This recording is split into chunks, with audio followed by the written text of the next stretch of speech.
આપનું સ્વાગત છે। ડીસાના એરપોર્ટને એરફોર્સ રૂપે વિકસાવવાની દરખાસ્ત રક્ષા મંત્રાલયે મંજૂર કરી પ્રથમ તબક્કે ₹3000 કરોડની ફાળવણી પણ કરાઈ હતી।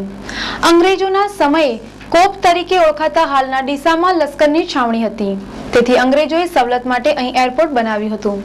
આઝાદી બાદ પણ અહીંથી વિમાની સેવા ચાલુ રહેવા પામી હતી। સાંસદ સ્વર્ગસ્થ BK ગઢવીએ તેના વિકાસ માટે ભરચક પ્રયાસો કર્યા હતા, પરંતુ જિલ્લાની નબળી નેતાગીરીના વિકાસ બાબતે ઉદાસીન વલણ દાખવતા ડીસાના આ એરપોર્ટને ભૂલાવી દેવાયું હતું।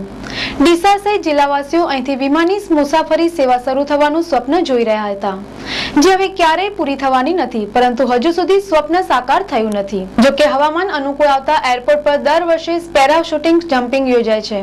જોકે પાકિસ્તાનની નજીક આવેલા આ વિશાળ એરપોર્ટ પર આખરે રક્ષા મંત્રાલયની નજર પડી હતી અને એરપોર્ટને એરફોર્સ તરીકે વિકસાવવાનો નિર્ણય લેવાયો છે। આ બાબતે એર માર્શલ AK ગોગોઈએ જણાવ્યું હતું કે ઉત્તર ગુજરાતના ડીસા એરપોર્ટને સંપૂર્ણ એરફોર્સ તરીકે વિકસાવવાની દરખાસ્ત સંરક્ષણ મંત્રાલય દ્વારા કરી દેવાઈ છે। આ પ્રોજેક્ટના પ્રથમ તબક્કામાં ₹3000 કરોડના ખર્ચે માળખું મજબૂત કરાશે। આંતરરાષ્ટ્રીય સરહદ નજીક હોવાના કારણે આ એરફોર્સ સંરક્ષણની દ્રષ્ટિએ અતિ ઉપયોગી થઈ પડશે। વિકાસના અભાવે હાલમાં તો એરપોર્ટ સુમસામ ભાસે છે। વર્ષમાં એકાદ બે વખત પેરાશૂટિંગ કાર્યક્રમો બાદ કરતા એરપોર્ટની વિશાળ જગ્યાનો દુરુપયોગ થઈ રહ્યો છે। જોકે હવે એરફોર્સ તરીકે વિકાસ થતા અહીં લશ્કરના વિમાનોની આવન જાવન થવા લાગશે। આ કામગીરી ટૂંક સમયમાં શરૂ થનાર હોવાનું આધારભૂત સૂત્રોએ જણાવ્યું હતું। ડીસા વધતા જતા ભાવોના કારણે શાકભાજીનો સ્વાદ મોંઘો બની ગયો છે અને હવે લસણના ભાવો પણ ભડકે બળતા શાકભાજીનો ચટાકો પણ કડવો બની ગયો છે, તેથી ગૃહિણીઓનું બજેટ ખોરવાઈ જવા પામ્યું છે। બનાસકાંઠા જિલ્લામાં આ વખતે મેઘરાજાની મોડી પધરામણી થઈ હતી, તેથી શાકભાજીનું વાવેતર મોડું થવા પામ્યું હતું। અધૂરામાં પૂરું છેલ્લામાં 1.5 મહિનાથી સતત વરસાદ પડતા શાકભાજીના પાક પર વિપરીત અસર થવા પામી છે, તેથી ઉતારો ઓછો રહેતા બજારમાં શાકભાજીની આવક ઓછી થવા લાગી છે, જેની સામે માંગ વધી પડતા અર્થશાસ્ત્રના નિયમ મુજબ શાકભાજીના ભાવો ઊંચકાઈ ગયા છે। ભાવો ઊંચા હોવા સાથે બજારમાં મર્યાદિત શાકભાજી આવી રહી છે, તેથી શાકભાજી મોંઘી બની ગઈ છે। અધૂરામાં પૂરું લસણના ભાવો પણ ભડકે બળી રહ્યા છે। 10 દિવસ અગાઉ 30 થી 35 રૂપિયા કિલો મળતું લસણ હાલમાં ડબલ એટલે કે 80 થી 90 રૂપિયા કિલો મળી રહ્યું છે। ડીસામાં લસણ જોધપુરના મથુણિયા અને કાઠિયાવાડના ગોલ્ડન માર્કેટમાંથી આવે છે, પરંતુ આ વખતે વિલંબથી વાવેતર અને સતત વરસાદથી બગાડ થયો છે અને હજુ નવું લસણ માર્કેટયાર્ડમાં આવ્યું નથી, તેથી લસણના ભાવો બેકાબુ બની ગયા છે, જેથી મોંઘા શાકભાજીના સ્વાદનો ચટાકો પણ કડવો બની ગયો છે, જેથી બજેટ ખોરવાઈ જતા ગૃહિણીઓનું હાડમારીઓ વધી ગઈ છે। ડીસા આ વખતે ભાદરવામાં ભરપૂર વરસ્યા બાદ છેલ્લા 5-1 દિવસથી ઉઘાડ નીકળ્યો છે અને ભાદરવો બરાબરનો તપવા લાગ્યો છે, તેથી ચોમાસાની વિદાયના અણસાર મળી રહ્યા છે। આમે આ વખતે જિલ્લામાં વધુ વરસાદ થયો છે, જેમાં સૌથી વધુ દાંતા તાલુકામાં 50 ઇંચ વરસાદ નોંધાયો છે। સરહદી બનાસકાંઠા જિલ્લામાં આ વખતે મેઘરાજાની મોડી પધરામણી થઈ હતી, તેમાં પણ 2-3 ભારે ઝાપટાને બાદ કરતા ઝરમર્યો વરસાદ થયો હતો। જોકે સતત વરસાદથી જમીનમાં પાણીનો ભેજ ઉતર્યો હતો, પરંતુ અવિરત વરસાદથી કાદવ કીચડનું સામ્રાજ્ય છવાતા આમ પ્રજા તોબા પોકારી ઉઠી હતી। જોકે ભાદરવો ભરપૂર વરસતા નદી નાળા છલકાઈ ઉઠ્યા હતા, તેથી સર્વત્ર પાણી જ પાણી થઈ ગયું હતું।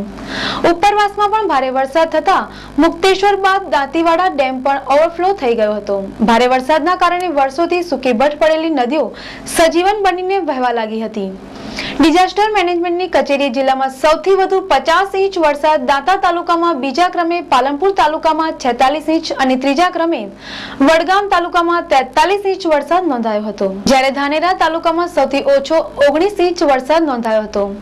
મતલબ જિલ્લામાં છેલ્લા 2.5 મહિનાથી સતત વરસાદી માહોલના કારણે 100% ઉપરાંત વરસાદ થઈ ચૂક્યો છે, પરંતુ સતત વરસાદના કારણે ખેતી પાકો ઉપર વિપરીત અસરો પડવા લાગી છે, તેથી હવે વરસાદ ખમૈયા કરે તો ખેડૂતો વધ્યો ઘટ્યો પાક લઈ શકે તેમ છે અને હવે છેલ્લા 5-1 દિવસથી વરસાદે વિરામ લઈ લીધો છે અને ભાદરવો આકરો તપવા લાગ્યો છે, તેથી વરસાદની વિદાયના સંકેતો સાંપડી રહ્યા છે।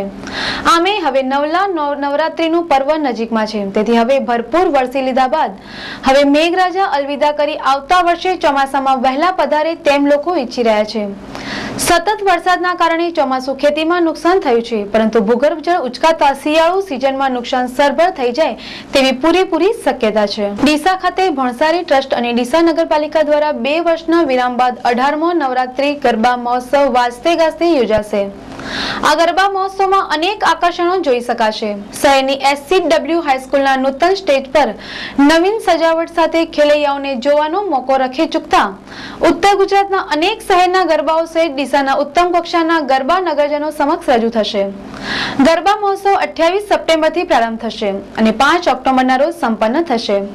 શહેરી, ગ્રામ્ય અને આદિવાસી વેશભૂષા સાથે ગરબા મહોત્સવ નિહાળવા શહેરના નાના મોટા સૌ કોઈને ગરબા આયોજકો દ્વારા જણાવાયું છે. અત્રે નોંધવું ઘટે કે 2 વર્ષ અગાઉ ગરબાનું આયોજન હાથ ધરવામાં આવેલ ત્યારે ડીસા શહેર અને ડીસા આસપાસની ગ્રામ્ય જનતા ભણસાલી ટ્રસ્ટના ગરબા નિહાળવા દોડી આવતી હતી. આ વખતે પણ અગાઉની જેમ જ બેઠક વ્યવસ્થાનું સુંદર આયોજન કરવામાં આવ્યું છે. જો કે એકબીજાના સહકારની ભાવનાથી મહોત્સવ અનેરું આકર્ષણ બની રહેશે.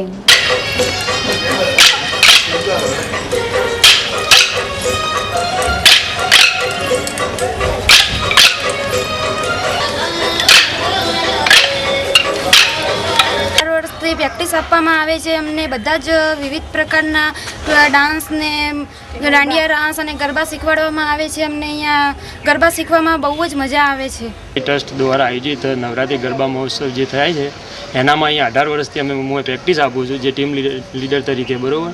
અને જે કોઈ પણ આ જે બાળાઓ અહીંયા મારી પાસે શીખવા આવે છે એમના પાસેથી કોઈ પણ જાતનો ચાર્જ લેવામાં આવતો નથી. અને જ્યાં એ લોકોને પણ અહીંયા ઉત્સાહ જાગે છે, જે અને અલગ અલગ પ્રકારના જે ગરબા સ્ટેપ અને નવી નવી એક્શનો અને વિવિધ પ્રકારના ગરબા અને રાસ શીખવા મળે છે મારી પાસે, અને જે ઉત્સાહી થાય છે મારી પાસે આવીને ગરબા શીખીને. સમાચારમાં સમય છે ફરી એક વિરામનું. જોતા રહો આઈ વિટનેસ.